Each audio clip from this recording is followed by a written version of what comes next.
દરેક દિવ્ય હરિભક્તોને જય સ્વામી નારાયણ। આજના સમયની અંદર ઘર એટલે ચાર દિવાલો નહીં, પરંતુ એક ચાર વિચારોની એક અથડામણ બની ગઈ છે। જ્યાં આમ પ્રેમ હોવો જોઈએ ત્યાં આજે અહંકાર જોવા મળે છે। અરે જ્યાં સમજૂતી હોવી જોઈએ ને ત્યાં આપણને આજે સ્પર્ધા થતી જોવા મળે છે। અરે જ્યાં શાંતિ હોવી જોઈએ અને ત્યાં આજે શબ્દ યુદ્ધ ચાલી રહ્યું છે। એ આ ઘરના પ્રશ્નો એ આજે બાહ્ય પરિસ્થિતિઓથી થતા નથી, પરંતુ એક આંતરિક એ અવગણના હોય કે સ્વાર્થ હોય કે અહંકાર હોય કે કામ ક્રોધાદિક સ્વભાવના લીધે ઊભા થતા જોવા મળે છે। આજે આપણે આ ઘરની પરિસ્થિતિ સમજવાનો પ્રયત્ન કરવાના છીએ। આમ તો છે ને માતા પિતા સંતાનને સમજતા નથી અને એ સંતાન એ માતા પિતાને નું સાંભળતા પણ નથી। હવે પતિ હોય પત્ની એકબીજાને આમ બદલવાના જ પ્રયત્નો કરતા જોવા મળે છે, પણ આમ પોતાને બદલવાનો વિચાર એ કોઈ કરતું નથી। આજે ભલે ટેકનોલોજીથી આખું ઘર જોડાયેલું છે, ઘરના સભ્યો જોડાયેલા છે, પરંતુ એ હૃદયથી તો અલગ અલગ જ થઈ ગયા છે। તો સાચો પ્રશ્ન કાંઈ પૈસાનો પણ નથી, પણ સંબંધોનું છે। ખરેખર એ જો વાદ વિવાદમાં આપણે એક શબ્દ સમજવાનો છે, જે છે સમજણ। તો આજના ઘર સભા પારાયણના પ્રથમ દિને આજના સમયની થોડીક વાસ્તવિકતા વિશે વાત કરવાના છીએ અને આ 3 દિવસ દરમિયાન આપણે એમના પ્રશ્નોનું સમાધાન પણ મેળવશું કે ઘરમાં શાંતિ રહે। અને સબ દર્દો કે એક દવા જે પ્રમુખ સાહેબ આજે કીધું છે ઘર સભા, તો એ ઘર સભા બાબતે પણ આપણે આ 3 દિવસ સુધી વાતો સાંભળવાના છીએ। તો આજે આ ઘર સભા પારાયણના પ્રથમ દિનની આપણે શુભ શરૂઆત મંગલાચરણથી કરીએ। હે નાથ મુજને મતિ શુદ્ધ દેજો, હૈયે સદા સેવક ભાવ રહેજો। છો શબ્દો મારા પણ આપ આવીને કહેજો, રાજી થઈ અક્ષર ભાવ દેજો, રાજી થઈ અક્ષર ભાવ દેજો। શ્રી સ્વામિનારાયણ ભગવાનની જય, અક્ષર પુરુષોત્તમ મહારાજની જય, ગુણાતીતાનંદ સ્વામી મહારાજની જય, પ્રમુખ સ્વામી મહારાજની જય, પ્રગટ ગુરુ હરિ મહંત સ્વામી મહારાજની જય, સુરત અક્ષરધામ મહોત્સવની જય। દરેક દિવ્ય હરિભક્તોને જય સ્વામી નારાયણ। ઘર સભા પારાયણના પ્રથમ દિને આજે આપણે આધુનિક સમયની અંદર એ ઘરની વાસ્તવિકતા શું છે તો તેના વિશે આજે આપણે સાંભળવાના છીએ અને આપણે અંતરદ્રષ્ટિ પણ કરવાની છે કે ખરેખર આધુનિક સમયની વાસ્તવિકતા રહી એ શું આપણા ઘરની અંદર તો આવી વાસ્તવિકતા નથી જોવા મળતી ને। જો આજે દરેક વ્યક્તિને સુખી થવું છે, કોઈકને આધ્યાત્મિક માર્ગે સુખી થવું છે, કોઈકને ધંધાકીય માર્ગની અંદર સુખી થવું છે, કોઈકને આર્થિક રીતે સદ્ધર થવું છે, કોઈકને સંબંધોની અંદર મીઠાશ લાવવી છે, પરંતુ વાસ્તવિકમાં આપણે જ્યાં સુધી કૌટુંબિક પ્રશ્નોનું નિરાકરણ નહીં કરીએ ને ત્યાં સુધી આ એક જ ક્ષેત્રની અંદર શાંતિ પ્રાપ્ત થવાની નથી। તમે ભલે ગમે તેટલા પૈસા પ્રાપ્ત કરી શકો, તમે ગમે એટલું ધન પ્રાપ્ત કરી શકો, તમે સારી સારી સગવડતા પણ પ્રાપ્ત કરી શકો, પરંતુ સાચું સુખ તો એ ઘરના સભ્યોનાથી જ આપણને પ્રાપ્ત થવાનું છે। પરંતુ આ ઘરમાં તે શાંતિ નહીં હોય અને ઉકળાટ જોવા મળતો હશે તો ખરેખર આપણને એક શાંતિનો અનુભવ નહીં થાય। તો જો આપણા જીવનની અંદર એક આજના સમયની એક વાસ્તવિકતા જાણવી ખૂબ જરૂરી છે, જેથી આપણને ખ્યાલ આવે કે આપણું માઇન્ડ સેટ અત્યારે કેવું થઈ રહ્યું છે, આપણો અભિગમ કેવો છે। આમ તો આજનો યુગ એટલે છે ને કળયુગ છે। 4 યુગો હતા અને એમાંથી આ ચોથું યુગ છેલ્લો યુગ ચાલે છે। એમાં સતયુગ હતો, દ્વાપર હતો, ત્રેતા યુગ હતો અને અત્યારે કળયુગ હતો। અને આ કળયુગની અંદર આપણે એવા પ્રસંગો અત્યારે સાંભળ્યા છે, જોવીએ છીએ, વાંચીએ છીએ કે આપણને શરમ આવે, પરંતુ વાસ્તવમાં મૂળની અંદર એ પ્રશ્ન કયો છે તો એની વિશે આજે આપણે સમજવાનો થોડોક પ્રયત્ન કરીશું। કદાચ જો આ યુગને આપણે બીજા શબ્દોની અંદર કહેવું હોય ને તો અથડામણ અને અકળામણનો યુગ છે। કારણ કે આજે તમે જો ઉકળાટ હોય, કકળાટ હોય, એ કચવાટ હોય, રઘવાટે હોય ને ઘોંઘાટે હોય, અને આ યુગની આમ શ્રેષ્ઠ તમે નિપજ ગણી શકો ને તો આ બધાય પ્રકારના આવા દુઃખો છે। અમુકને અંદરથી ગમતું નથી તો અમુક બાહ્ય રીતે કોઈકને નુકસાન પહોંચાડે છે। અરે ઘરના સભ્યો લોહીનો સંબંધ હોવા છતાં પણ આજે સંબંધોની અંદર એ મીઠાશ જોવા મળતી નથી। આ યુગ રહ્યો ને એક સમસ્યાનો યુગ છે, એ પ્રશ્નોનો યુગ છે। આમ તો છે ને બાળકની આ દુનિયા પણ એક પ્રશ્નોથી જ ભરેલી છે. અને મોટાઓ હોય જે વૃદ્ધો હોય ને એની તે દુનિયા પ્રશ્નોથી જ ભરેલી છે. પરંતુ હવે આપણને પ્રશ્ન થાય, જો બાળકને પ્રશ્ન છે, યુવકને પ્રશ્ન છે, વૃદ્ધને પ્રશ્ન છે, તો પછી આ બાળકોને અને આપણામાં શું ફરક છે? ફરક જો એક જ બાબતનો છે કે બાળકના પ્રશ્નોમાં છે ને આશ્ચર્ય ચિહ્ન હોય છે અને આપણા પ્રશ્નોની અંદર એ આઘાત ચિહ્ન હોય છે. અને એ આઘાત ચિહ્ન કેવું હોય છે? કોઈક વ્યક્તિને આપણે નુકસાન પહોંચાડીએ છીએ, કોઈક વ્યક્તિને એવા શબ્દો આપણે કહીએ છીએ, કટુ વાણી કહીએ છીએ, જે કાઠિયાવાડી ભાષાની અંદર ટોન કહેવાય, કે એવા આપણે ટોન મારીએ કે સામેવાળો વ્યક્તિ આપઘાત કરવા માટે તૈયાર થઈ જાય છે. અરે અમુક ઘર તો આપણે જોયા હશે કે કેટલાય દિવસો સુધી એ પતિ પત્ની બોલતા નથી, એ ઝઘડ્યા જ કરે છે. તો આ પ્રકારને એક પ્રકારના એક આઘાત ચિહ્નો આપણને એ આપણામાં જોવા મળે છે. જો એમના પ્રશ્નો અને એમનું છે ને બીપી વધારે ને કાંઈ એવા હોતા નથી. બાળકોના પ્રશ્નો, એના પ્રશ્નો કેવા હોય? ઓલો મિત્રએ મને આમ કર્યું, મને આ લાવી દો, એવા જ પ્રશ્નો હોય છે. એનાથી કાંઈ વિશેષ પ્રશ્નો હોતા નથી. પણ આપણા પ્રશ્નો કેવા હોય છે? બીપી વધારે એવા હોય છે. હાર્ટ એટેકની સમસ્યાઓ આપણા પ્રશ્નોથી શક્ય છે, પરંતુ એના પ્રશ્નોથી કંઈ થતું નથી. આમ પહેલાના યુગની આપણે વાત કરીએ ને તો આમ ચિંતનનો યુગ હતો. આપણે પહેલા વિચારતા હતા પહેલાના સમયની અંદર, અને આજના યુગ એટલે એક ચિંતાનો યુગ છે. આજે કોઈ નાના બાળકથી લઈને યુવક હોય, તરુણ હોય કે વૃદ્ધ હોય, એ સારો ધંધો વ્યવસાય નોકરી કરતો હોય ને તો એના જીવનની અંદર એ ચિંતા હોય. આપણને એમ થાય કે આટલા બધા પગાર છે, આટલું બધું સારું લાઈફસ્ટાઈલ છે, જીવન ધોરણ જોવે છે, અને છતાં આને કેમ પ્રશ્ન છે? પરંતુ આપણે ચિંતામાં આખો એક જીવન બરબાદ કરી નાખીએ છીએ. પહેલાનો યુગ છે ને, નાલંદાન, તક્ષશિલાન, વિક્રમશિલાન, વલ્લભી વિદ્યાપીઠો અને અલગ અલગ આશ્રમો અને ગુરુકુળની અંદર છે ને એક મંત્ર ચાલતા હતા, એટલે કે મંત્ર યુગ હતો. તો આજે આપણને કેવો યુગ જોવા મળે છે? યંત્રનો યુગ. આજે યંત્રો, ટેકનોલોજીની કેટલી બધી શોધ થયેલી જોવા મળે છે. પહેલાના સમયની અંદર એક આધ્યાત્મિક યુગ તરીકે કહેવામાં આવતો હતો, અને આજે કેવો યુગ છે? આધુનિક યુગ છે. પહેલા સામાન્ય રીતે કોઈક એટેન્શનનો યુગ ગણાતો, તો આજે પાછો ટેન્શનનો યુગ છે. આજે કોઈ પણને આજે ટેન્શન નાની નાની બાબતની અંદર થઈ જાય છે. એટલે યાદ રાખવું, આપણા જીવનની અંદર આ બધું ટેન્શન કયો તમે, કે આધુનિકતા કયો, કે યંત્ર કયો, કે પછી ચિંતા કયો, આ બધાથી આપણનું શારીરિક રીતે નુકસાન થાય છે, માનસિક રીતે પણ નુકસાન થાય છે, અને સંબંધોની અંદર આપણને સુખ આવતું નથી. અને ખરેખર પહેલાના ઋષિ મુનિઓ તમે જુઓ, કૃષિ સંસ્કૃતિ હતા. આજે તમે જુઓ, આજે ખુશીની સંસ્કૃતિ પણ સામાન્ય રીતે પહેલાના સમયમાં જોવા મળતી, પણ આજે કેવી છે? ખુશીની સંસ્કૃતિ, પરંતુ ખુશી કાંઈ જોવા મળતી નથી. ભલે પહેલાના સમયની અંદર ખેતી કામને એવા બધા ધંધા રોજગાર કરતા હતા, એમાં શાંતિ હતી. સૂકો રોટલો ને મરચું ખાતા હતા ને તોય શાંતિ હતી. અત્યારે આપણે પીઝા, બર્ગર સુધી પહોંચી ગયા, પણ છતાં પણ આપણને ખુશી કે આનંદ કે શાંતિનો અનુભવ નથી થતો. આજે ભલે 21મી સદી ચાલી રહી છે, કદાચ થોડાક ફેરફાર સાથે કેવું પડ્યું હોય ને તો કહી શકાય કે આપણે સૌ કોઈ 21મી સદીમાં નહીં, પરંતુ 20મી સદીની અંદર જીવી રહ્યા છીએ. જ્યાં જુઓ ત્યારે એક જ વાત, પ્રશ્નો, પ્રશ્નો, પ્રશ્નો, સમસ્યા, સમસ્યા, સમસ્યા, પ્રોબ્લેમ્સ. અરે યુદ્ધ અને સંઘર્ષ, હર્ષની કાંઈ વાત જ નહીં. તમે જો રશિયા અને યુક્રેન કેટલા બધા વર્ષથી યુદ્ધ કરી રહ્યા છે. આજે સરહદના પ્રશ્નો છે. આજે ભારત પાકિસ્તાન તમે જુઓ, કેટલા બધા પ્રશ્નો જોવા મળે છે. એ સંઘર્ષ જ હોય છે, યુદ્ધ જ હોય છે. એ પ્રથમ વિશ્વયુદ્ધ હોય કે બીજું વિશ્વયુદ્ધ હોય, કેટલી બધું નુકસાન આપણને થયું છે. તો ખરેખર છે ને, આપણે અત્યારે આવા યુગની અંદર જીવી રહ્યા છીએ. અત્યારે છે ને જે કળયુગ ચાલે છે ને, એને આમ કલહ યુગ પણ કહી શકાય. અને કલહ એટલે શું? ઝઘડો.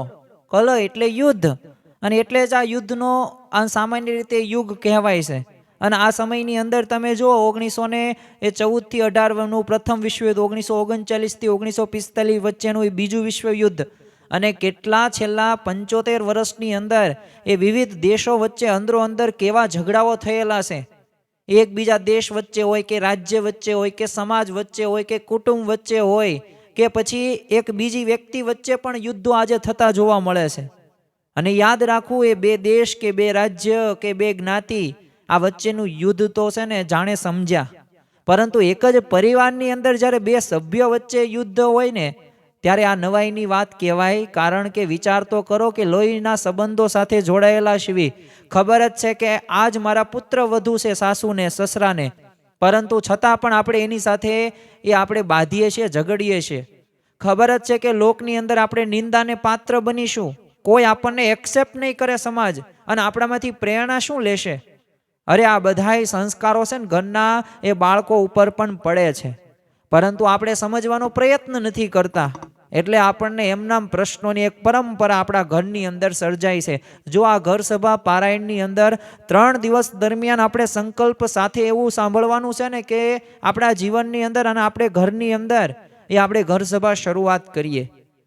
પરંતુ જો એ પ્રમાણે આપણે વિચારીશું જ નહીં ને, તો એના બાબતે આપણે સજાગ પણ નહીં રહીએ. એમનામ સમય પસાર થઈ જશે. રોડ ઉપર છે ને વાહન લઈને એ સામસામા પસાર થતા છે ને, 2 અજાણ્યા માણસો પણ અથડાય નહીં, અને અકસ્માત ન થાય ને એનું આપણે ધ્યાન લોકો રાખતા જોવા મળે છે, અને આપણે રાખીએ છીએ, અને અજાણ્યા માણસો પણ એ ટકરામણ ટાળે છે. હવે તમે વિચાર કરો, ઘરના માણસો થઈને આપણે અથડામણ ટાળવી ન જોઈએ? આ એક મોટો પ્રશ્ન છે. પરંતુ ઘરના માણસો થઈને આપણે અકસ્માત કેમ નિવારતા નથી? અને આ પ્રશ્ન ઉપર આપણે થોડુંક ચિંતન કરીએ ને, તો આપણને ખ્યાલ આવશે કે કાંઈક સમજવામાં આપણે ભૂલ કરેલી છે. જો પ્રશ્ન દરેક વ્યક્તિના જીવનની અંદર આવે જ છે. પ્રશ્નવાળો જ સંસાર છે.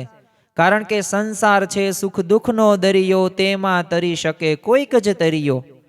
શાસ્ત્રીજી મહારાજ તો કહેતા કે સંસાર છે ને પેટના ઊંટના પેસણા જેવો છે. ઊંટ ઉપર બેસો ને તો હાલક ડોલક થવાના જ છો, કારણ કે ઊંટ 18 અંગ એના વાંકા છે, અને એ કોઈ કાળે તમને સ્થિર રાખી નહીં શકે. એમાં સંસાર પણ એવો જ છે. પરંતુ આ સંસારની અંદર આપણે સ્થિર રહેવાનો પ્રયત્ન કરવાનો છે. તમે જો ઘરના પરિવારજનો વચ્ચે સતત સંઘર્ષ કે યુદ્ધ ચાલુ જ હોય છે. આજે મહાભારતનું યુદ્ધ તો તમે જુઓ કે 18 દિવસમાં પૂર્ણ થઈ ગયું, પરંતુ આ ઘરનું યુદ્ધ રહ્યું ને એની કંઈ સમય મર્યાદા એ ઓળંગીને પણ ચાલતું જ રહે છે. એની કોઈ મર્યાદા હોતી જ નથી, એની એક્સપાયર ડેટ પણ હોતી નથી. આપણે જોયું હશે કે પતિ પત્નીના ઝઘડાઓની અંદર સામાન્ય રીતે કેવું જોવા મળે છે કે 15-20 વર્ષ પહેલા તે મારા કાકાના ઘરે આવી રીતે તે વર્તન કર્યું હતું. 15 વર્ષ પૂર્વે આવી રીતે ઓલા સગા સંબંધી આપણા સ્વજનો બોલ્યા હતા. એનો વારો અત્યારે આવ્યો છે, 15 વર્ષ બાદ એના ઘરે પ્રસંગ આવ્યો છે, તો એનું હાટું વાળવાનું, વસૂલ કરવાનું, બદલો લેવાનો. અરે બદલા લેવાની ભાવનામાં આપણું મનમાં એ કેવી આપણી બુદ્ધિ થઈ ગઈ છે, એનો થોડોક વિચાર કર્યો આપણે? પરંતુ આપણે એ વિચાર કરતા જ નથી, એટલે ક્યારેય પૂર્ણ વિરામ આવતો જ નથી. મહાભારતનું યુદ્ધ તો છે ને રાત્રે વિરામ પામી જતું, પણ તમે જો ઘરમાં તો રાત્રે પણ યુદ્ધ ચાલે જ છે. રાત્રે 12-12, 1-1, 2-2 વાગ્યા સુધી. અમુક તો પતિ પત્ની એવા હોય ને કે સમાધાનમાં તે છે ને 12 વાગે ને 2 વાગે ને 3 વાગે, અને પાછા 3 દિવસ સુધી બધાય લોકો એના ઘરે આવે, તોય એ પતિ પત્નીને શરમ ન આવે કે આપણા પ્રશ્નો આપણે સોલ્વ નથી કરી શકતા, ના બીજા લોકો આપણા ઘરે આવે છે ને આપણને સલાહ સૂચન દઈ જાય છે, પણ એમાં એને શરમ નથી આવતી. તો વાસ્તવમાં અત્યારે આ વાસ્તવિકતા છે. અને જો એમાંય તે સફેદ ધ્વજને એ ફરકાવવાનો કોઈ આપણને અવકાશ નથી જ તે. એટલે યાદ રાખવું, ઘરની જે 4 દિવાલ વચ્ચે છે ને ફક્ત 4 દીજ વાલ હોય છે, બાકી તો સામસામા સવાલ જ હોય છે. તમે જો સાસુ વહુના પ્રશ્નો, પતિ પત્નીના પ્રશ્નો, પિતા પુત્રના પ્રશ્નો, એ પુત્રી હોય માતાના પ્રશ્નો હોય, આમ અંદરો અંદર એકબીજા વચ્ચે નાનું મોટું મન દુઃખ અને ખટરાક ચાલ્યા જ કરે છે, ક્યારેય પૂરા થતા જ નથી. અને આના કારણે જો આપણું ઘર એ સ્વર્ગ નથી બનતું. મહંસહીમાં તો કહે છે દિવ્ય મહેલની રચના કરો. બધાય દિવ્ય મુક્તો છે, પણ એ મુક્તો બની જ નથી શકતા. આપણે અક્ષરધામ જેવું સુખ આપણે લેવું છે, પણ આપણે ઘરને જ પેલા પવિત્ર બનાવતા નથી. અને આપણા મનની અંદર તે ઘણા બધા આ પૂર્વગ્રહોના લીધે તે વાસ્તવમાં જે રીતે એ સુખ મળવું પડે ને એ સુખ આપણને મળતું નથી. પણ જો થોડોક ગહન આપણે વિચાર કરીએ ને તો આપણને ખ્યાલ આવશે કે આમાં મારી કંઈક તો ખામી નથી રહેતી ને. જો પક્ષપાત કે પૂર્વગ્રહ કરવાથી કોઈ પણ વ્યક્તિ ક્યારેય સુખી થયું નથી અને થવાનું પણ નથી. કારણ કે પૂર્વગ્રહથી એ મન તો બગડે છે, પણ સાથે સાથે સંબંધો પણ બગડે છે.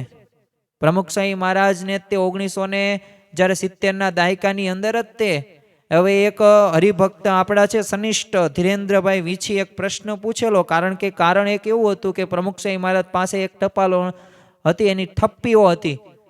એટલે વાત કરી કે આ બધામાં શું શું લખ્યું હોય, અને તમે આ એકધારા પત્ર લેખન કરો. જો પ્રમુખશાહી મહારાજે 7.5 લાખ પત્રો લખ્યા છે. એ 7.5 લાખ પત્રોની અંદર પાછા એક્ઝેક્ટ જવાબ હોય ને એ પ્રમાણે કરો ને તો સમાધાન થઈ જાય. તો આપણે તો પાછા ગમે એ સમાધાન દઈ દઈએ, તેમાં અમુકનું બગડે કામ. પરંતુ પ્રમુખશાહીમાં જે આટલા બધા પત્રો લખ્યા, લાખો ઘરોના પધરામણી, વ્યક્તિગત મુલાકાતો હોય, હજારો કરતાં વધી મંદિરો, સંતોની ભેટો આપી. જો એમના જીવનની અંદર એક જીવન સૂત્ર હતું કે બીજાના ભલામાં આપણું ભલું, બીજાના સુખમાં આપણું સુખ, બીજાના ઉત્કર્ષમાં આપણો ઉત્કર્ષ, બીજાની પ્રગતિમાં આપણી પ્રગતિ. શું આવી ભાવના આપણા જીવનની અંદર છે? જો નથી ને તો એ ઘરમાં ક્યારેય આપણે શાંતિ નહીં આવી શકે. ઘરની અંદર પ્રશ્નો શું છે? કોઈકને વધારે મળે છે, કોઈકને ઓછું મળે છે. અરે વધારે મળે તો તમે આમ વખાણ કરો, વાહ વાહ મારા કરતાં એને વધુ મળી ગયું, સારું, એ સુખી થશે.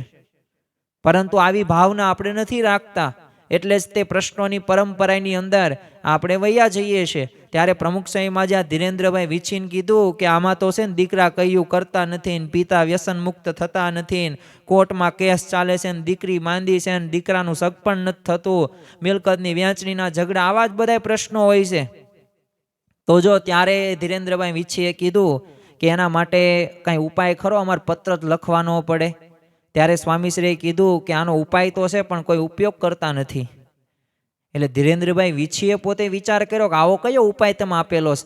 ત્યારે પ્રમુખશાહીમાં જે કીધું કે સબ દર્દો કી એક દવા ઘર સભા, ઘરના સભ્યો બધા ભેગા થાય, કથા વાર્તા કરે, સત્સંગ કરે, અંદરો અંદરની જે ગેરસમજ છે એ દૂર થાય અને કોઈ પ્રશ્ન જ પછી ઊભો નહીં થાય. પરંતુ એ માટે પાછું ઘર સભા સત્સંગ કરવો પડે, ઘરના સભ્યોએ એ સમય કાઢવો પડે 20, 25, 30 મિનિટનો. પરંતુ જો આપણે એ સમય કાઢીએ નહીં તો આપણા ઘરની અંદર એ સમસ્યા પણ દૂર ન થાય. મને તાવ આવે, માથું દુખે ને તો અલગ અલગ ટીકડી પીવું ને તો એ મટે.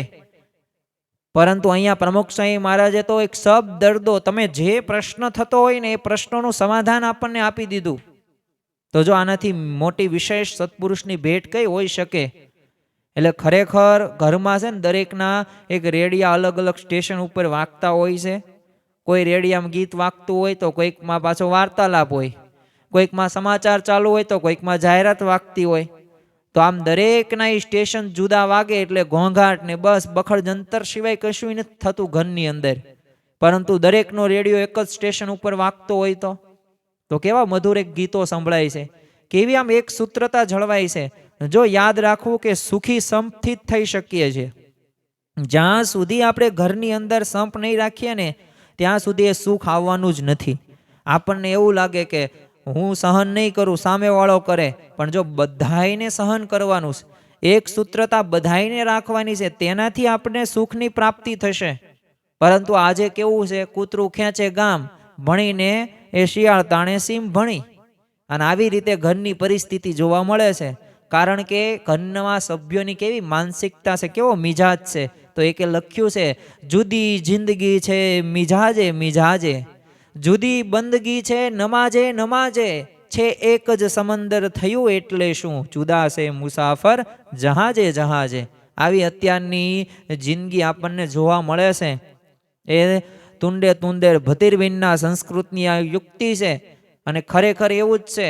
પણ એને આપણે એક રાખવાનું છે. ભલે ઘર એક હોય પરંતુ એમાં સભ્યો તો ભિન્ન ભિન્ન સ્વભાવના હોવાના જ છે. અને યાદ રાખવું, જ્યાં ભિન્નતા હોય ને ત્યાં ખિન્નતા પ્રગટે જ તે, ત્યાં પ્રશ્નોની પરંપરા આવે જ તે.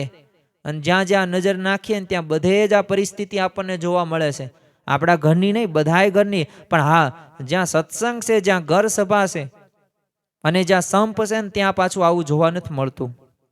અને જો પરિવારના સભ્યોમાં તે પરસ્પર આકર્ષણના બદલે એ આજે ઘર્ષણ થતું વધુ જોવા મળે છે.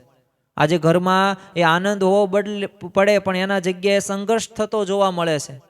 આજે આપણા ઘરને કુરુક્ષેત્ર તરીકે જાહેર કરવામાં નથી આવતું, બસ એટલો જ એક તફાવત છે. બાકી તો શસ્ત્ર વગરનું યુદ્ધ તો ઘરમાં આપણે સદાય ખેલાતું જ રહેશે ને આપણે પાછા ખેલીએ પણ છીએ. અને ઘરના આંગણે તે સદાય એક સમ્રાગણ તરીકે પોતાનું યોગદાન આપવું પડે છે. કુરુક્ષેત્રમાં એ 18 અક્ષરની સેના હતી ને, એ ગૃહક્ષેત્રમાં 5 કે 10 સભ્યોની એક સેના હોય છે, પરંતુ આખરે તો શું હોય? યુદ્ધ એ યુદ્ધ જ તે. તો આ યુદ્ધ શાનું છે? આ યુદ્ધ છે સ્વભાવનું. આપણા ઘરના સભ્યો કોઈ ખોટા નથી, પણ એમનામાં રહેલા જે સ્વભાવો છે ને, એ આ સ્વભાવો એક પ્રકારે યુદ્ધ કરાવે છે. એ એકબીજાથી સ્વભાવોથી અથડામણ ને ટકરામણ છે ને સતત ચાલતી રહે છે. કારણ કે આ એક એક સ્વભાવ રહ્યા ને ગિરનાર જેવા છે. અમુકને કામનો સ્વભાવ હશે, અમુકને ક્રોધનો સ્વભાવ હશે, અમુકને લોભનો સ્વભાવ હશે, અમુકને સ્વાદનો સ્વભાવ હશે, અમુકને પંચ વિષયો પ્રત્યેની આસક્તિઓ વધુ જોવા મળતી હશે. તો જો આ બધુંય તે આપણા સ્વભાવોની અંદર જ્યારે ભળે છે ને, ત્યારે આપણા ઘરની અંદર શાંતિ નથી રહેતી. જંગલમાં રહેતાય તે પરસ્પર જે વિરોધી હોય, આમ સ્વભાવવાળા જે પ્રાણીઓ હોય ને, તો આમ એકબીજાને ઘુરકતા જ રહે. અને ઘરમાં પણ અવાજ વિનાના તે ઘુરક્યા ચાલતા જ હોય છે ને. આપણે ઘણી બધી વખત જોયું જ હશે. અને એકબીજા વચ્ચેનો એ સંઘર્ષ એ હંમેશા ચાલતો રહે છે. આનું કારણ શું છે? સ્વભાવ જ છે. અને પ્રશ્ન આપણને થાય કે આ કોની કોની વચ્ચે આ સંઘર્ષ ખેલાય છે? તો સાસુ વહુનો એક સંઘર્ષ હોય છે, પિતા પુત્રનો એક સંઘર્ષ હોય છે, પતિ પત્નીનો સંઘર્ષ જોવા મળે છે. અને પછી અમુક વાર તો ફાઇનલ ને સેમીફાઇનલ મેચ પણ જોવા મળે છે. થોડીક ટૂંકી હોય મેચો, અમુક લાંબી મેચો હોય. કારણ એવી જ રીતે અમુક ટેસ્ટ પણ હોય, લાંબી ચાલતી હોય. એવું આપણા ઘરની અંદર એક વાતાવરણ ઊભું થતું જોવા મળે છે. તો આનું કારણ શું છે? સ્વભાવ મુખ્ય કારણ જવાબદાર છે. સ્વામિનારાયણ સંપ્રદાયની અંદર આપણને ખ્યાલ છે એક બે દ્રષ્ટાંત. એક તો સ્વાભાવિક રીતે મુંબઈની અંદર જ તે અરવિંદ ઘોષ પોતે હતા. હવે પોતે નોકરી ધંધો કરે, પણ એના પત્નીએ કઢી નહોતી બનાવી હતી, પણ ખૂટી ગઈ, ઓછી બનાવી, અને કઢી ન બનાવી દીધી. અને કીધું કાલ બનાવી દઈશ. તો એને 10મા માળની બિલ્ડિંગમાંથી એને ઘા કરીને મારી નાખી. હવે પોતે આખી જિંદગી કઢી ખાઈશ. આપણને લવિયા દરજીનું પણ દ્રષ્ટાંત ખ્યાલ હશે. સ્વાદ્યો સ્વભાવ હતો, રીંગણાનું શાક ન બનાવ્યું, અને એના લીધે એની પત્ની કીધું કે આના કરતાં તું સાંગા પટેલના કૂવામાં જઈને મરી ગયો હોત તો સારું હતું. તો આ બાઈ પોતે જાય છે અને કૂવામાં પડીને મરી પણ જાય છે.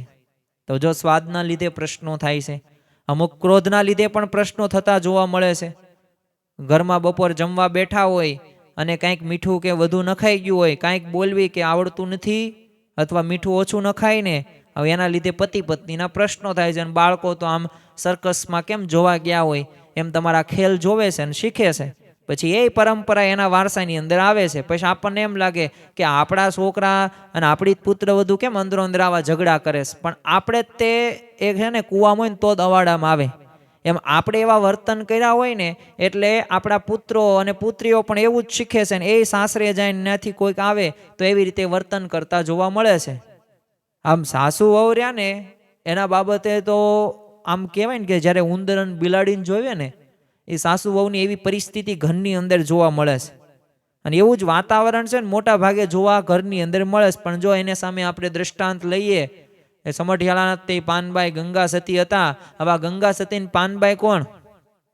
પોતે સાસુ વહુ હતા, પણ એ ભાગ્ય જ આવી આપણને જોવા મળે. અને પાછું ગંગા સતીએ પાનબાઈને પુત્ર વધુને કેવી સમજણ આપી કે વીજળીના ચમકારે મોતીડા પરોવેલો પાનબાઈ.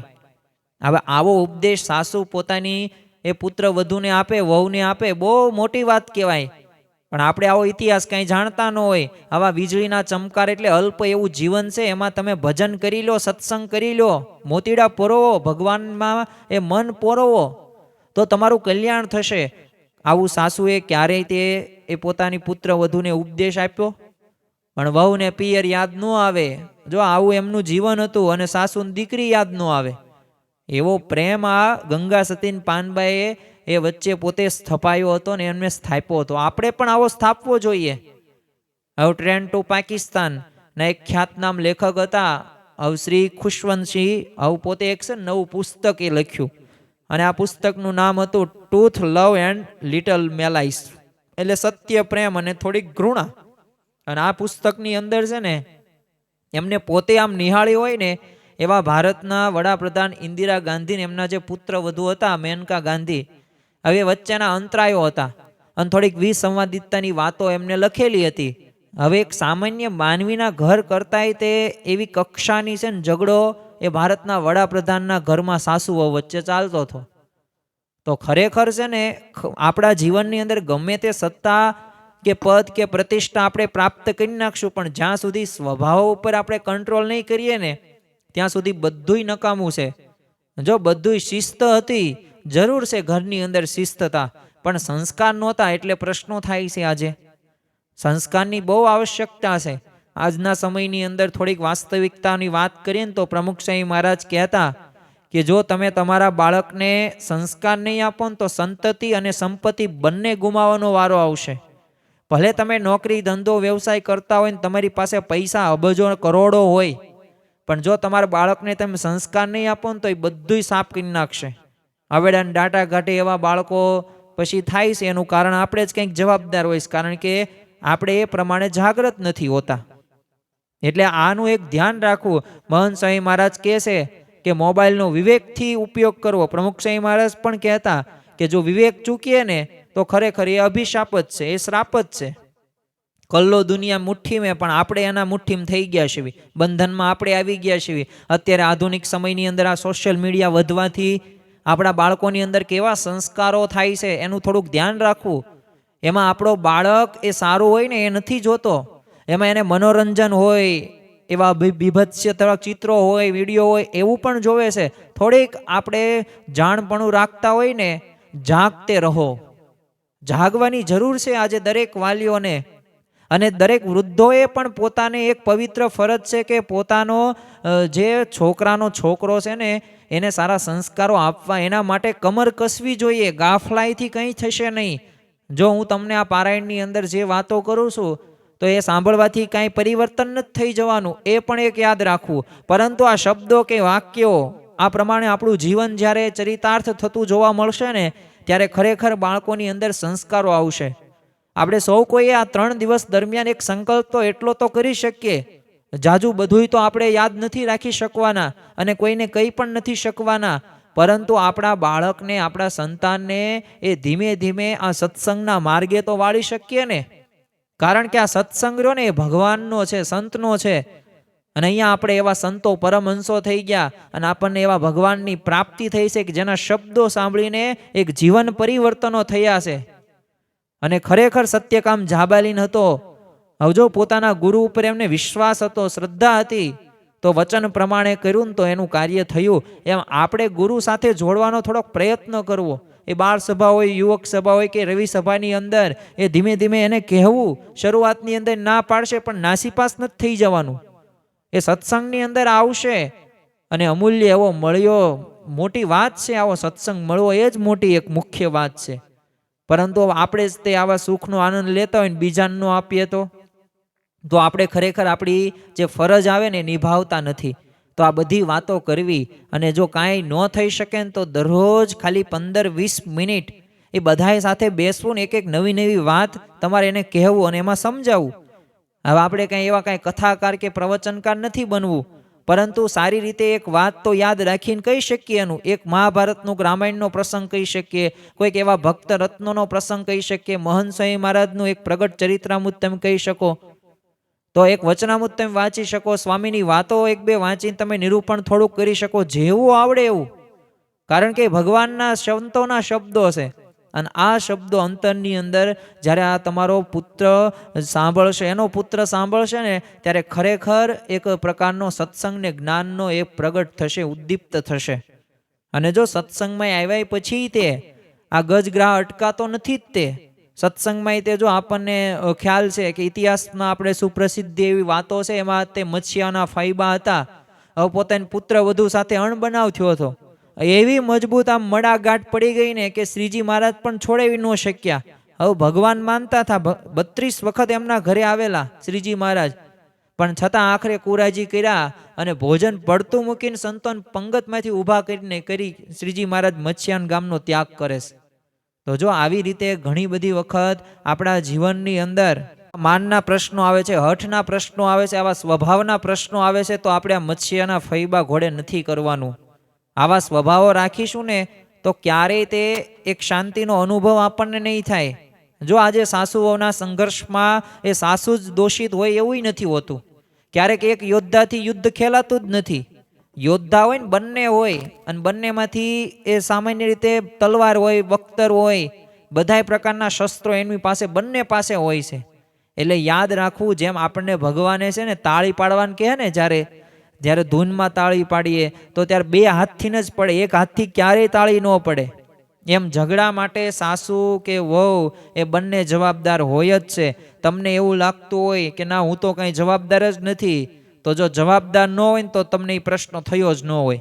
તમે સહન કરી નાખ્યું હોત તો, તમે જવા દીધું હોત તો, તમે યોગીજી મહારાજે કીધું કટ વળી ગયા હોત તો પ્રશ્ન જ ન થાત, સાંભળીને પૂરું થઈ જાત. અને સંઘર્ષમાંય તે બંનેનું આમ જોઈન્ટ એકાઉન્ટ હોય છે. જેમ આપણે બેંકની અંદર છે ને અમુક જોઈન્ટ એકાઉન્ટ ખોલાવતા હોય, એટલે બે સભ્યોના હોય, એમ બંનેની સહી સિવાય એ ખટારાગનો આરંભ ક્યારેય થઈ શકે જ નહીં. એટલે આપણે યાદ રાખવું, જવાબદારી આપણી પણ છે. બહુ ભૂલ બીજાની ગોતવા કરતા છે ને થોડીક આપણી ભૂલ જોવી.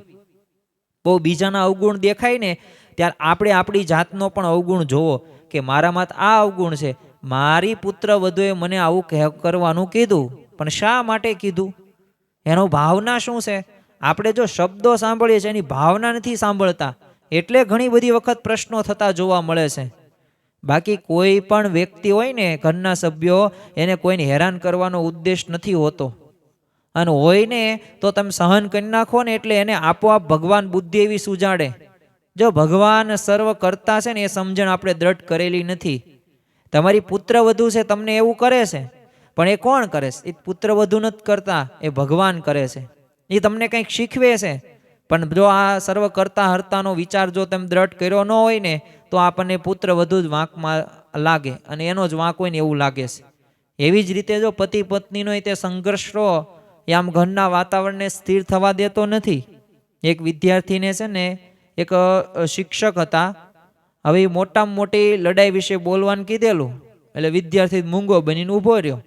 એટલે શિક્ષકે તો છે ને ફરી વખત બોલવાનો આગ્રહ કર્યો કે ભાઈ મોટામાં મોટી લડાઈ તું વિશે થોડુંક બોલ, જેવું આવડે એવું બોલ. અરે વિદ્યાર્થીએ શું કીધું, સાહેબ મારી બાઈએ છે ને ઘરની વાત બહાર કરવાની ના પાડીશ. અને મોટા ભાગે આપણા બાળકોને પણ એ શિક્ષક જ્યારે પ્રશ્ન પૂછે ને તો આવો જ જવાબ આપવાનો વારો આવે છે કે મને ઘરેથી ના પાડેલી છે. કોઈક વાર પતિ પણ આપત્તિ બની જાય છે, તો કોઈક વાર નારી રહીને એ તે નારાયણી બનાવવાને બદલે એ નાગણી પણ બની જાય છે. ખરેખર તો અંદરો અંદર જે ઝઘડા ક્લેશ કંકાસ રહ્યો ને એ બાળકોમાં આવા સંસ્કારો આવે છે, કુસંસ્કારો કહેવાય. અને આ કુસંસ્કારો આગળ વારસાની અંદર પણ થશે. એવી જ રીતે કોઈક વાર પુત્ર પણ જો ઉપાધિરૂપ સાબિત થતો જોવા મળે છે. પુત્ર તો આપણા કુટુંબનું નાક છે, પરંતુ ક્યારેક ખતરનાક પણ બની જાય છે. આપણું સંતાન જ ઘણી વાર જો સંતાપ બનીને સભ્યોને પજવ્યા કરે છે, અને ઘણી બધી વખત એ દાંતને દીકરાને સારા ત્યાં સુધી સારા, પણ એકવાર જો દુખવા માંડે ને તો આખું ઘર માથે લઈ લેશ. અને અમુક છોકરા તો એવા હોય છે કે આમ પોતાનો મા બાપનું કાંઈ એવી પ્રકારે મર્યાદા, વિનમ્રતા, આદર સત્કાર એવું કંઈ રાખતા જ નથી. પણ તો હવે માતા પિતાને જાગૃત થવાનો વારો છે. એને જાગૃત થવાની જરૂર છે, એને ટોકવાની જરૂર છે. જો સમયે સમયે એને ટોકશો નહીં, કહેશો નહીં ને તો એને કાંઈ ખબર નહીં પડે, સ્વચ્છંદી જીવન જીવશે. અને બહારથી જો એવા જ સંસ્કારો એ બધા પ્રાપ્ત થતા જોવા મળે છે. એના મિત્રોનું પણ બેકગ્રાઉન્ડ થોડુંક તમારે જોવું જરૂરી છે. ઘણીવાર એવા પંખા હોય ને કે આમ રેગ્યુલેટરને જરા પણ આમ ગાંઠે નહીં. આમ રેગ્યુલેટર ધીમું કરો ને તો ફાસ્ટ કરો, પણ પંખા ભાઈ તો પોતાની સ્પીડમાં જ ફર્યા કરે. એમ ઘણા દીકરા ને પંખા જેવા હોય છે, પોતાના મા બાપને જરા પણ ગાંઠતા નહીં. એટલે જો આવા પુત્રને કારણે પાછું શું થાય, અશાંતિ થાય. સંતાનોને ત્યાં બીપીની તકલીફ નથી હોતી, પણ આ સંતાનોને કારણે એ મા બાપને આવી બીપીની ને એવી ચક્કર આવવાની ને આવી તકલીફો થતી જોવા મળે છે. અને મા બાપને તે પુત્રની ચિંતા હોય, પુત્રને મા બાપ વિશેની ફરિયાદ હોય, અસંતોષ હોય છે. તો આવા તો કંઈ કેટલાય પ્રશ્નોથી આ ઘરનું વાતાવરણ રહ્યું ને આપણું ગૂંચવાયેલું છે ને ધૂંધવાયેલું છે. દરરોજ સૂર્ય એક નવો પ્રશ્ન લઈને ઘરમાં ઉગે છે. ખરેખર તો સૂર્ય છે ને એ ફળદાયી છે. એ આ બધા પ્રકારની વનસ્પતિઓ, માણસોએ એને એક પ્રકારે ઔષધીય તરીકે પણ કાર્ય કરતું જોવા મળે છે. પરંતુ સૂર્ય ઉગે ને એક નવો પ્રશ્ન ઊભો થાય છે. ઘણીવાર ઘરની જવાબદાર વ્યક્તિ હોય એ સંસારના આવા સંતાપથી પોતે કંટાળી જાય છે, અને ધીરે ધીરે એનો સ્વભાવ રહ્યો ને એ ચીડિયોપણો થઈ જાય છે. અને આ વાતમાં ગુસ્સે પણ થઈ જાય છે. તો થોડુંક જો આપણે અંતરદ્રષ્ટિ કરીએ ને તો આપણને ખ્યાલ આવે કે વાસ્તવમાં પ્રશ્ન તો કંઈક રહી જ ગયેલો છે, જે પ્રશ્નને આપણે સમજ્યા નથી. અને જો આપણે પ્રશ્નને એક વખત સમજી જઈએ ને તો કોઈ પણ પ્રકારનો પ્રશ્ન આવે નહીં, અને એ પ્રશ્ન સામે પણ આપણે આગળ વધી શકીએ. જો મહંત સ્વામી મહારાજે આપણને એક દ્રષ્ટિકોણ આપ્યો છે કે ઘર સભાને છે ને આપણે એક સુંદર દિવ્ય સાધન બનાવવાનું છે, એક સુંદર દિવ્ય મહેલ બનાવવાનો છે, પરંતુ એ સમજણથી શક્ય છે. જો બહારથી તો આપણે દિવાલોને બહુ સારી રીતે શણગારીએ છીએ, કલર કામ કરીએ છીએ, સારું ફર્નિચર પણ કરીએ છીએ, પણ અંદરથી થોડુંક આપણે અંતરથી પરિવર્તન કરવાનું છે. કારણ કે અંતર અક્ષરધામનો એવો લાભ લેવા માટે એવી સ્થિતિનું આપણે નિર્માણ કરવું જોઈશે. અને આ તમારું જોર જુલમથી થવાનું નથી. ઘરની અંદર એ થશે કેનાથી? પ્રેમથી, આત્મીયતાથી, ધીરજતાથી થશે. તમને આપણને થોમસ આલ્વા એડિસનનો પ્રસંગ આપણને ખ્યાલ હશે. આ પ્રસંગથી આપણે આજનો આ પ્રથમ દિવસ પૂરો કરીએ. તો આ થોમસ આલ્વા એડિસન પોતે ભણવાની અંદર ઢગાંઢ, કાંઈ પણ એને વાંચતા લખતા એવું કાંઈ આવડે નહીં. હવે સ્વાભાવિક રીતે દરેક સ્કૂલને આવા વિદ્યાર્થીઓ પ્રત્યે ફરિયાદ હોય, પરંતુ ત્યાં એમને નિયમ હતો અમેરિકાની અંદર, અને એ સ્કૂલ પોતે પ્રતિષ્ઠિત હતી. એટલે આ જો થોમસ અહીંયા રહેશે ને તો આપણું સ્કૂલનું જે રિઝલ્ટ રહ્યું ને ડાઉન થશે. બીક તો બધાને હોય જ તે. એટલે એને એલસી આપી દીધી અને કીધું કે આ લે એલસી તારા મમ્મીને આપજે. અને હવે ત્યાં થોમસ પોતાના ઘરે આવે છે ને મમ્મીને દેખાડે છે. મમ્મી થોડાક ભણેલા હતા એટલે એમને વાંચતા લખતા આવડતું હતું, અને જોયું એટલે થોમસે સ્વાભાવિક રીતે પૂછ્યું, અને વાંચતા આવડતું નહોતું, અને કીધું કે મમ્મી આમાં શું લખ્યું છે? અને ત્યારે તેના મમ્મીએ કીધું કે આમાં બટા એવું લખ્યું છે કે તારી સ્કૂલવાળાએ બધા આચાર્ય શિક્ષકોએ એવું નક્કી કર્યું છે કે અમારી સ્કૂલ છે ને તમારા થોમસને ભણાવવા માટે સક્ષમ નથી. તમારા બાળકને જેટલું આવડે છે ને એનાથી વધુ બહુ વિશેષ આવડે છે, અને એવા અમારી પાસે શિક્ષકો પાસે એવું નોલેજ નથી જે આપી શકે. એટલે આને તમે ઘરે જ તમે ભણાવજો, એટલો તમારો બાળક હોશિયાર છે.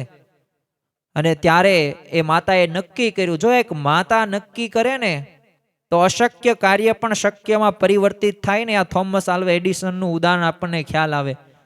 અને આ થોમસ આલ્વાને એડિસનને પોતે આ એની માતા જ તે ભણાવે છે, ગણાવે છે. અને એટલું જ નહીં, સર્વશ્રેષ્ઠ એ જ્ઞાન પણ આપે છે. અને આ થોમસ આલ્વા એડિસને ઘણા બધા સંશોધનો કર્યા, અને જે આ લાઇટના શોધક છે. અને જો એટલે જ અમેરિકાની અંદર એડિસન નામનું એક સ્ટેટ રાજ્ય પણ જોવા મળે છે, એડિસન સિટી છે. અને જો આ એક ઉદાહરણ ઉપરથી આપણને ખ્યાલ આવે કે જો એક માતા ધારે, એક પિતા ધારે ને તો શૂન્યમાંથી પણ એ સર્જન કરી શકે છે. તો એમ આપણે પણ પ્રશ્ન ક્યાં થાય છે? થોડીક ધ્યેયની સ્પષ્ટતા નથી. અને ધ્યેયની સ્પષ્ટતા નથી કે મારે આ કરવાનું જ છે, અને આવી રીતે જ કરવાનું છે. અને મારા બાળક પ્રત્યે, મારી પુત્ર વધુ પ્રત્યે, આ સાસુ વહુ પ્રત્યે, આવા બધા સંબંધોની અંદર મીઠાશ લાવવાની છે ને, એ આપણો ધ્યેય નથી. એટલે આપણે કાર્ય નથી થઈ શકતા. મહંત સ્વામી મહારાજ એક વાક્ય એવું પણ કહે છે કે આ સત્સંગની સમજણ એવી આપો ને કે આમ પ્રથમ તો એકબીજાને મુક્ત સમજે. અને ખરું તો છે ને એ બધા મુક્તો જ છે. અને વાસ્તવની અંદર તે જો આપણને જે મળ્યા હોય ને, એકબીજાને આપણે મહિમા સમજીએ, એકબીજાને આપણે પગે લાગવાની થોડીક ઈચ્છા થાય, તો એવો આપણે દાસોનો દાસ રહી શકીએ ને તો ઘરની અંદર ક્યારેય તે આપણને સામે કોઈ પણ વ્યક્તિ પ્રત્યે બોલવાનું મન ન થાય. અને થોડાક ધર્મ નિયમ પણ દ્રઢપણે આપણે પાળવા જોઈએ. અને ધર્મ નિયમ રહ્યા ને એ સ્વાભાવિક રીતે આપણને ભગવાન એ આપણી સાથે હોય છે. જેટલા આપણે નિયમ ધર્મયુક્ત આપણું જીવન હશે ને એટલા ભગવાન આપણી નજીક. જેમ હવે મકર સંક્રાંતિ આવશે જાન્યુઆરી 14 જાન્યુઆરીએ, તો આપણને ખ્યાલ છે કે આપણી પાસે દોરો હોય, પતંગ હોય. તો હવે કેટલાય વાર આપણે ઢીલ દઈએ. પતંગ જ્યાં સુધી દોરા સાથે પતંગ જોડાયેલી છે ત્યાં સુધી આપણી પાસે જ પતંગ છે, પણ કટ થઈ જાય તો પતંગ ક્યાં જાય ખબર પણ ન પડે. એમાં નિયમ ધર્મ રહ્યા ને એ ભગવાન સાથે જોડાણ રાખે. સ્પષ્ટ ભલે આપણે ગમે એટલા દૂર હોય તો આપણે પણ આપણા ઘરના બધાય સભ્યોએ નક્કી કરવાનું છે કે દરેક પ્રકારના નિયમ ધર્મ આપણે પાલન કરી શકીએ. સાથે સાથે એ પણ ધ્યાન રાખવું કે ઈ સવાર કે સાંજ કે બપોરે આપણે ભગવાનને થાળ ધરાવીએ, આરતી અષ્ટક હોય, એ રવિ સભા હોય, યુવક હોય કે યુવતી હોય યુવક સભામાં જાય, બાળકો હોય તો બાળ સભાની અંદર જાય, શિશુ હોય તો શિશુ સભાની અંદર જાય, કહડા હોય તો એની સભાની અંદર જાય. આ બધી સભાઓની અંદર અને મુખ્ય ટૂંકમાં સત્સંગ કરીશું ને તો કોઈ પણ પ્રકારનો પ્રશ્ન આપણા જીવનની અંદર આવશે નહીં, અને જો આવશે ને તેનું સમાધાન પણ થઈ જશે. તો આપણે વિશેષ વાતો હજી આવતીકાલે ઘર સભા પારાયણના દ્વિતીય દિને પણ કરવાની છે, અને આ 3 દિવસ એવી આપણે સમજણો પ્રાપ્ત કરવાની છે કે જે સમજણો આપણને સુખી કરે, આપણને આગળ વધારે. અને એક આપણો એક નિશાન છે કે અક્ષરધામમાં જવું છે, એક એકાંતિક ધર્મ સિદ્ધ કરવો છે. તો એકાંતિક ધર્મ પણ સિદ્ધ કરી શકું, ઘરની કૌટુંબિક પ્રશ્નોનું પણ સમાધાન થઈ જશે. તો આજના દિવસે મહારાજ સ્વામીના ચરણોમાં પ્રાર્થના કરીએ, ભલે આધુનિક સમયની અંદર કળયુગની ભલે કલયુગ કીધો છે, પ્રશ્નો કીધા છે, ઝઘડા કીધા છે, પ્રોબ્લેમ્સ કીધા છે, પણ આ પ્રશ્નો વચ્ચે પણ તમારી આજ્ઞા પ્રમાણે જીવન જીવી શકીએ અને પારિવારિક શાંતિ અમારા ઘરની અંદર રહે એવી બળ, બુદ્ધિ અને શક્તિ અને એવી સમજણ આપજો. શ્રી સ્વામિનારાયણ ભગવાનની જય.